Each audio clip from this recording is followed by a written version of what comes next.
Jacques chapitre 1, verset 6 à 8. Mais qui la demande avec foi, sans douter.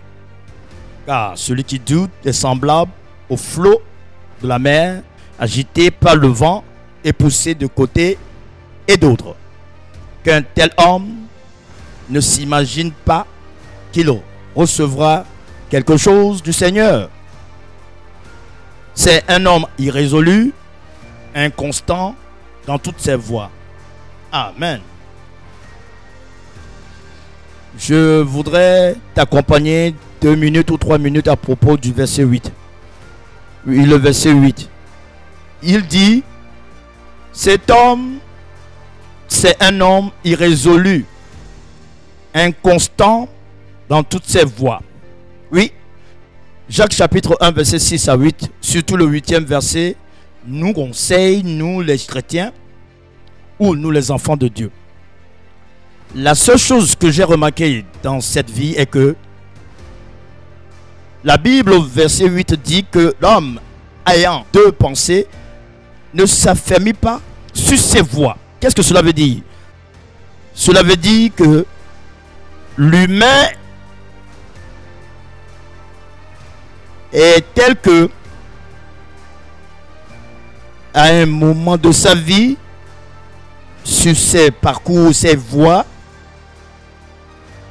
il arrive qu'il est confronté à une situation et il est obligé d'avoir 2 pensées dans son cœur.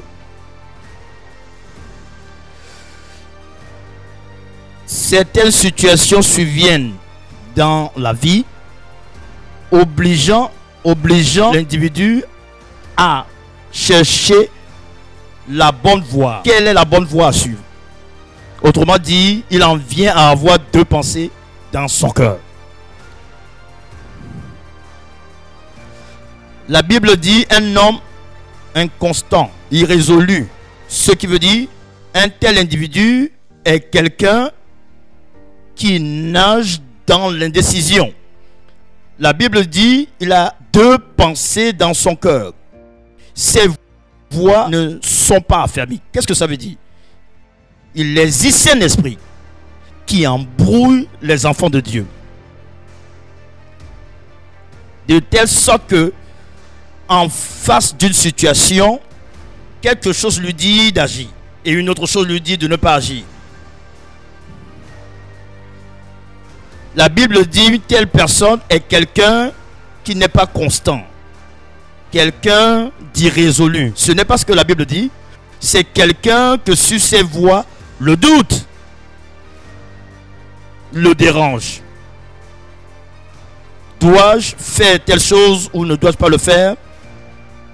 Dois-je donner telle chose à celui-ci ou non? Dois-je lier d'amitié avec quelqu'un ou non? Dois-je voyager ou ne pas voyager? Dois-je vendre telle chose ou non? Il y a un esprit qui trouble nos pensées. Si cet esprit t'attaque, il fera de sorte que tu ne pourras jamais prendre une décision. S'il en est ainsi, la Bible dit tes voies ne seront pas affermies. C'est un esprit qui attaque les gens. C'est un esprit qui s'empare des gens. Et laisse-moi t'assurer, si tu ne fais pas attention, en fin de compte, tu prendras la mauvaise décision. Lorsque la chose survient et te dit de faire de telle manière, ou une autre chose te dit de ne pas faire, si tu ne travailles pas concernant ce qui te parle réellement, mais au lieu de chercher le meilleur choix à faire, tu verras que ce que tu feras en fin de compte, tu diras si tu savais, tu aurais dû faire l'autre choix. Cet esprit attaque ceux qui ont une étoile élevée. Cet esprit attaque ceux qui possèdent une dimension élevée, ceux qui ont un futur, qui ont un lendemain. Cet esprit les attaque. Cet esprit n'attaque pas les faibles. Il n'attaque pas ceux qui ne réfléchissent pas. mais attaque ceux qui utilisent beaucoup leur cerveau. Ce sont ceux-là que cet esprit attaque.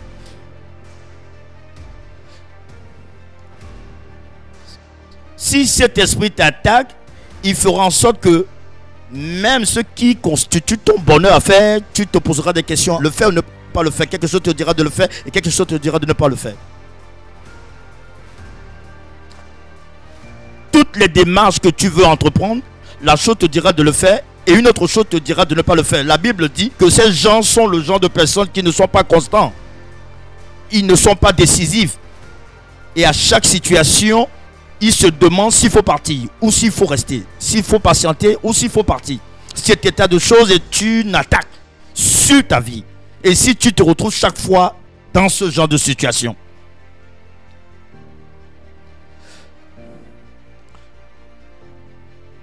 Beaucoup ne savent pas que c'est une attaque survenue sur leur vie. Beaucoup croient qu'ils sont à la recherche de la bonne décision. Beaucoup pensent qu'ils prennent le temps pour prendre la bonne décision. Alors que tu verras, si tu ne fais pas attention, tu vas demeurer dans la même situation pendant 10 ans, 5 ans, 6 mois, 1 an. Et que si on te demande, tu diras que tu n'as pas encore pris de décision. Tu es attaqué.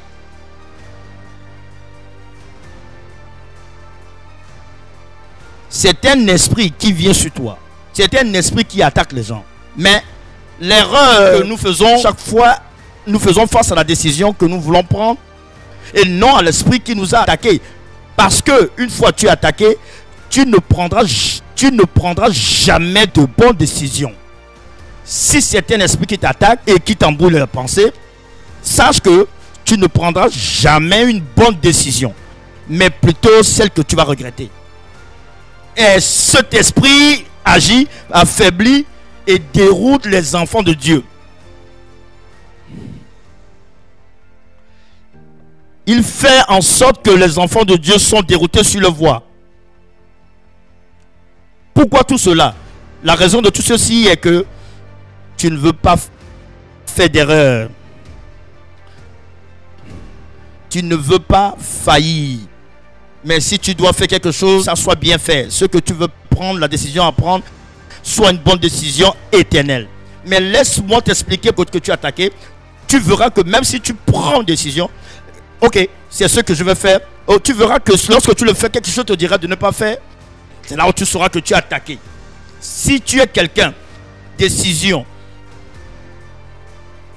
à prendre décision dure pour toi, tu risques, tu feras ta vie et rater les choses utiles. Ce que tu penses être juste, fais-le. Si tu le fais et constate que c'est une erreur, ne te condamne pas, c'est une leçon.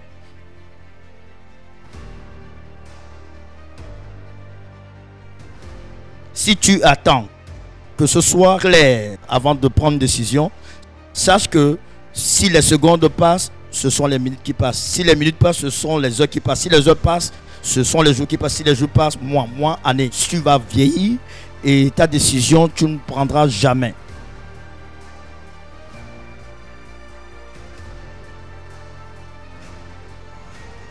Cet esprit n'attaque pas les faibles. Ceux qui réfléchissent beaucoup, ceux qui utilisent beaucoup leur cerveau, ceux qui cherchent à arriver, qui sont à la recherche des choses extraordinaires, ce sont ceux-là que les esprits attaquent. Cela est très simple. Si tu te retrouves encore en face d'une telle situation et la chose te dit de le faire et une autre chose te dit de ne pas le faire, rappelle-toi ce message. Pour combattre cet esprit et déclarer que toi, esprit qui me rend confus, toi, esprit qui m'empêche d'être décisif, qui me dit oui et non, je te repousse par le sang de Jésus. Tu lui dis ceci: tu ne vas pas me faire prendre une mauvaise décision. Tu ne vas pas me dérouter et m'amener sur un autre chemin qui n'est pas celui de mon destin. Mais la bonne décision qui est correcte à prendre, je la prends maintenant au nom de Jésus-Christ. Et tu verras que si tu prends la décision, elle sera la bonne. Ceci nous affecte tellement que même la majorité des gens, leur activité qu'ils doivent pratiquer, leur activité est épileptique. Dois-je y rester ou partir? Chercher une autre solution ou continuer à attendre Dieu? La recherche viendra double. Double. Si ceci vient avec oui, l'autre viendra avec non. Surtout si tu travailles quelque part et que cela ne marche pas, c'est en ce moment que tu es attaqué. La chose te dira, ouais, fais-le. Non, faut-il pas partir? Il y a du meilleur ailleurs. Laisse-moi te dire quelque chose. Il n'y a pas de meilleur quelque part. Le problème que tu traverses, la situation que tu traverses, que tu qualifies de difficile, si tu ne résous pas ce problème et en cherchant une source autre voie auxiliaire, voie laquelle tu tueras sera pire par la précédente avant de t'engager. Ici, parce que celle que tu as quittée, tu n'as pas encore résolu son problème. L'esprit n'est pas encore parti. Celui que tu t'es engagé, tu auras le même problème. Ne pense pas que parce que tu t'attends pour une décision soit bonne, qui fera en sorte que tu réussiras. Non, ce qui te fera réussir, c'est de chasser cet esprit qui t'amène à être indécis. Cet esprit qui t'amène à être tourmenté. Cet esprit qui fait en sorte que tu n'es pas calé sur une seule voie. Si tu veux attaquer quelqu'un et vaincre celui-ci, ne prie pas pour qu'il meure, qu'il soit confus ou non. Travaille sur son esprit, qu'il soit confus dans son esprit. Lorsque l'individu est confus dans son esprit, cela est pire plus que toute autre chose. Quand la personne est confuse, une personne confuse dans son esprit ne sait plus quoi faire. Il traverse une situation où il est bouleversé. Et il est, il est confus. Il est dans la tchacature. Son cerveau est dérangé. Et celui est comme cela. Son cas est pire par rapport aux pauvres. Pourquoi? Parce que si ton esprit est attaqué, même les médecins nous le disent, que tout ce qui nous survient comme maladie, si la majorité attaquait notre cerveau, alors nous sommes perdus. Parce que le tout vient d'ici. Les psychiatres ne peuvent pas travailler si notre cerveau n'est pas attaqué.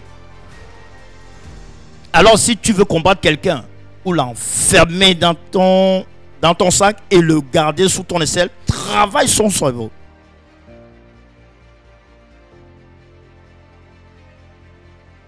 Travaille soit son cerveau.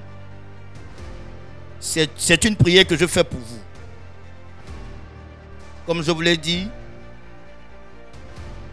que cela ne cause point de dégâts sur toi. Chaque fois que, tu sais quand cela arrive vraiment, 1. Lorsque tu traverses une situation difficile. 2. Lorsque la colère survient sur toi. Si tu ne gères pas ceci correctement, tu vas vieillir, tes années vont augmenter et là où tu es, tu seras toujours là-bas. Et lorsqu'on te demande, tu diras, tu réfléchis. Si on te pose la question sur ta vie sentimentale, tu diras, tu réfléchis. Quel est l'état de ton travail et consort? Tu diras, tu réfléchis. Tu réfléchis parce que tu es confus en esprit. Quelque chose traverse ton cerveau. Si ça doit être bon, cela reviendra de toi. Si ça doit être un échec, cela viendra de toi. Ne traverse pas une situation en te disant, est-ce que c'est là où je dois être? Qu'est-ce que Dieu m'a dit de faire? Est-ce que Dieu m'a destiné à cet individu? Tout cela contribue à ton échec.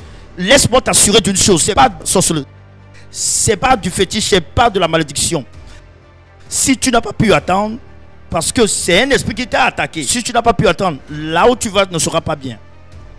Ce n'est pas un sortilège, pas de la sorcellerie, pas du fétiche. Ce n'est plus la malédiction, mais c'est de l'expérience. Expérience. Là où tu vas sera pire par rapport à là où tu as quitté. Parce que l'esprit de Tchakatu qui t'a attaqué au premier endroit va t'attaquer là où tu vas.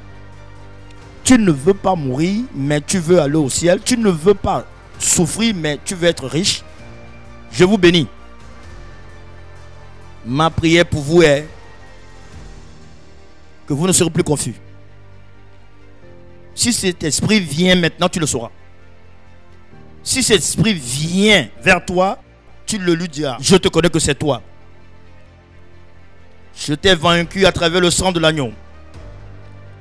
Tu n'as plus de force sur mes pensées. À partir d'aujourd'hui, toutes mes réflexions sont basées dans le nom de Jésus-Christ.